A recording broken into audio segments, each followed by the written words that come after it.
અમાસ મહિમા એવું છે કે જે બીજ હોય ને બીજ ભાઈ બીજ હોય 12 બીજ નો ધણી અલગ ધણી રામોપીર કહેવાના. 12 બીજ નો એ ધણી છે.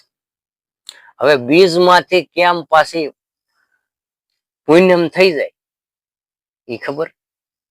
પછી પુણ્યમ માંથી પાછી કેમ બીજ બની જાય હે આપણું એવું જ છે ભાઈ. નામ સમરણ લીધું એટલે બીજ આપણે શું નિજ નામનો બીજક હોય. નિજ નામનું જ બીજક વાવ્યું ને. નિજ નામનો બીજક વાવ્યું કરણીના કર્યા ચારા પ્રેમના સીસા પાણી કે પધારો ગુરુજી મારા સતની હા હા. અમાસ નો મહિમા એ છે કે બીજ માંથી અમાસ પૂનમ થઈ જાય. પૂનમ ની ઘોડે આપણે પૂર્ણ થઈ જાય ભાઈ તો આપણી શીતળતા કહેવાય ભાઈ. કે સદગુરુ કે ऐसा कीजिए जैसा पूनम का संत. એ કે પોતે તપે પણ શીતળતા કોને આપણને આપે ભાઈ. કે દે અપના રંગ ભાઈ.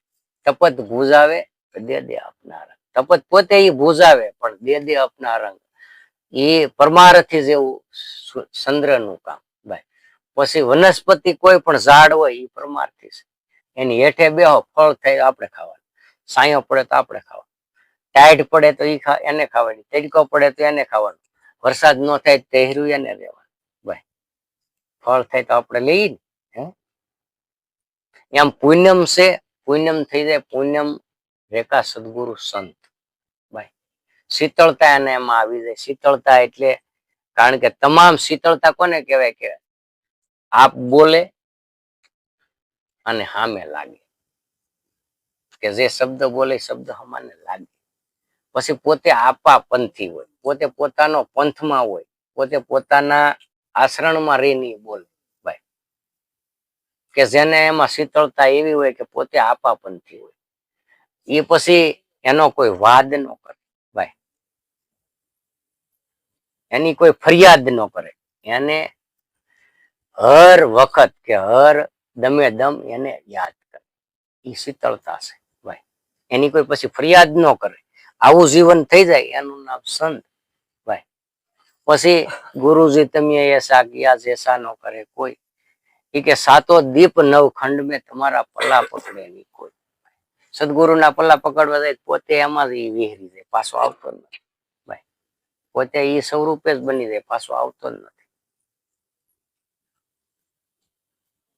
હવે એવી ગતિ કરવા વાળા માણસો હોય એ માણસ નથી દેવ છે ભાઈ.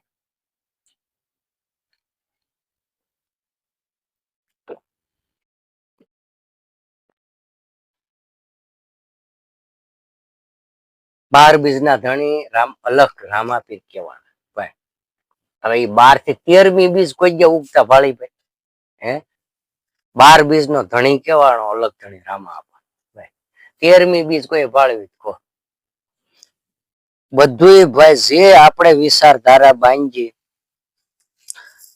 અને એમાં નામ સમરણ હોય એટલે એમાં બધું તમે જેમ જેમ નામમાં તમે હાલો એમ એમ તમને બધી ખબર પડતી જાય. બધી ગતિ એની ખબર પડતી તમારે. પણ તમારા દેહમાં ઉતરી જવું પડે. પછી તમે બીજા સંતોનું જોઈને તમારો અનુભવ ઠેકાણે લાવવા એમ તોડ ઉતરે એવું કોઈનું નથી. મારું હું કે તમારું કોઈ. પણ ઈ સાક્ષી આપણે સહી ઈ એક એનું એ શું છે બીજા સંતોની સહી ઈ એક હરીસો છે ભાઈ.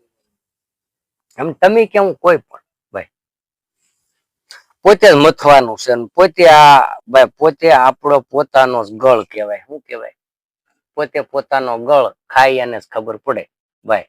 પછી ગળ હોય ડાયો માણા ખાય તો કે ગયો છે. પછી મૂંગવાને ખવડાવે કે ગીળ્યો છે. કોઈ ગાંડો ખાઈ દઈએ કે ગીળ્યો છે. ડાયો ખાય તો ગીળ્યો છે. એ ગળ પણ બધાને ખબર પડે ગયો છે ભાઈ. ભાઈ ગળાને ઝેર પાઈ દીધું હોય તો કડવું પાઈ દીધું હોય તો મૂંગો હોય તો એ ધ્રુજી જાય ને હે. એટલે ભગવાન એવો છે કેવો ગયો ભાઈ. ઘી કેવું ઘી ખાધું ઘીનો અવાજ કેવો એ કોઈ કહીએ કે ઘી કેવું ન કહીએ એનું વર્ણન ન થાય. ભગવાન એવો છે ભાઈ. આ જ્ઞાન એની કળા છે. કે તેરી કળા તો મેં જાણી, પણ તારી અકળ કળા કળવામાં ન આવી મેરે નાથ. ભાઈ તારી અકળ કળા છે એ મારીથી નો કળા. એની કળા છે એ જ્ઞાન છે ભાઈ. હવે એની કળા આપણને હુજબુજ પડે તોય કળા સમજાઈ જાય તોય બેડો પાર થઈ જાય કે આ કળા આવે ક્યાંથી. ભાઈ કળા વસ્તુ એક છે.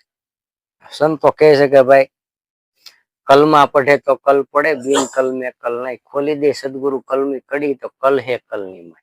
ભાઈ આ નામ એમાં છે, ભજો એમાં નામ છે, ભજો એમાં જ ભગવાન છે. પણ હવે આ શસ્ત્ર નામ સાહેબ ના ભાઈ, શસ્ત્ર નામ છે સાહેબ ભાઈ. પણ જે નામમાં ગુરુ ને ગોવિંદ વસે એ નામની ગમ તો કોક કોક ને થઈ ભાઈ. જે ગુરુ ને ગોવિંદ કહેતા ભગવાન ને ગુરુ બે ના દર્શન થાય એવું નામ આપણને આપ્યું એમાં છે. પણ નામની મય આપણે બની તો નકર રામ રામ કરીને તો આખો સંસાર ડૂબી ગયો ભાઈ. આખો સંસાર એમાં જ વહી ગયો. રામ ના નામ લેતા રામ બોલો રામ.